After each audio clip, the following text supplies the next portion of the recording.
Welcome back, everybody, to the Rocky Mountain weather sector. Hopefully, you've been staying warm out there. This is Paul Martinez here today to welcome in El Nino 2015 2016. As we start the month of December, we will begin to see the effects of the strongest El Nino on record, according to the National Oceanic and Atmospheric Administration.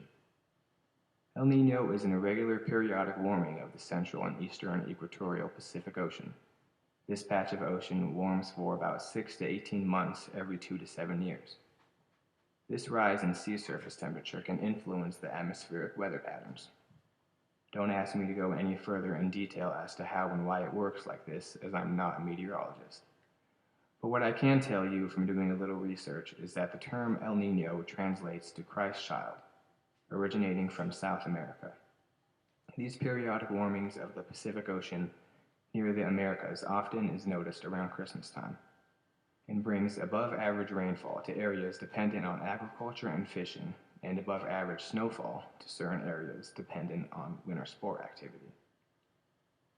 I want to review a few changes in weather across the nation that will be noticed during this El Nino. Starting December 1st, lasting until February 29th, El Nino will be in full swing. The southern states will be colder than average.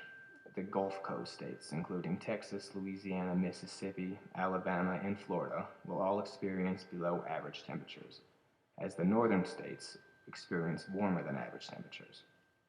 The northern part of the nation, starting in northern California, across to the Pacific Northwest, stretching to Midwest states, the Great Lakes, and sections of the Northeast. Now, here is where it gets interesting. The South will be wetter than average. This winter, there will be a greater than average chance for an abundance of precipitation across the southern tier of the nation.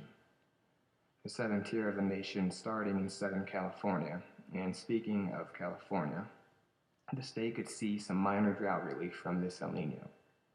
The United States Drought Outlook shows improvement is likely in central and southern California by the end of January, with more relief possible during the months of February and March. So the more snow or the more rain for California, the better. Starting in the south of California, going to the desert southwest, Arizona, Utah, going to the southern central plains across to the deep south, Gulf Coast, East Coast, and parts of southern New England will all be receiving more rainfall or snowfall than usual. While these states will be getting more rain and snow, it's predicted that the northern states will be drier than average this winter, including states in the Pacific Northwest, northern Rockies like Wyoming and Montana, northern plains, South North Dakota, Nebraska, and the Great Lakes and Midwest. As for the Rocky Mountain region, the northern Rockies will experience below average snowfall, while the southern mountains have the best chance for the heaviest winter snowfall. Now, there's been a lot of hype surrounding the Rocky Mountain area as people are talking and saying it's just going to be absolutely outrageous. The mountains are going to get so much snow this winter, we're going to get dumped on, it's going to be insane, this and that, and so on and so forth. And after reviewing multiple forecasts and predictions, as mentioned before, the northern half of the Rockies will experience below average snowfall, and the southern half will experience above average snowfall. So nothing too crazy for resorts in Wyoming, nothing too crazy for Breckenridge, Keystone, Copper, Steamboat, or any of the other resorts located up north or center state, although I'm sure it will be a great winter for these resorts. But the southern Rocky Mountain resorts such as Wolf Creek, Durango, Silverton, and Telluride will take the cake and hopefully receive the most snowfall this winter. Wolf Creek already has the most snow in Colorado and possibly the nation, besides Alaska right now with a 52-inch base. Northern New Mexico resorts like Ski Santa Fe, Red River, Taos, and Angel Fire will also be the center for a majority of the snowfall, with Ski Santa Fe currently sitting at a 40-inch base. Does anybody remember the last El Nino? The last El Nino was during the 2009-2010 season. I remember getting buried under a snowstorm that dumped over 7 feet at my parents' house in Evergreen. School was canceled for the week.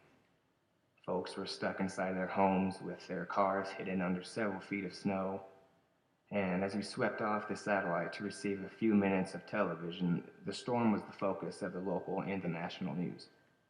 I remember seeing pictures of trees collapsing and destroying power lines, crushing houses and cars, roofs imploding, not being able to withstand the massive amount of snow piled on top of them.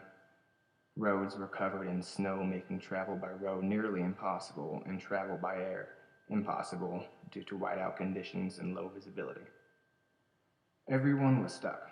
I remember spending hours trying to dig a path to the vehicles, spending more time plowing the roads with an ATV or a snowblower. And by the time we dug ourselves out, the day had ended, and we didn't get an opportunity to go to the store to get groceries for the week. We called it a day and woke up the next morning with just as much snow on top of what we had cleared out.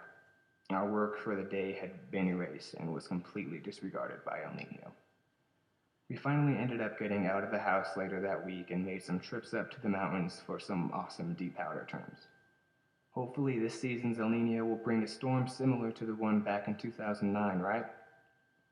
Either way, this El Nino should provide much of the snowfall we desire in order to have a stellar ski season, and hopefully will provide some drought relief to those states in need.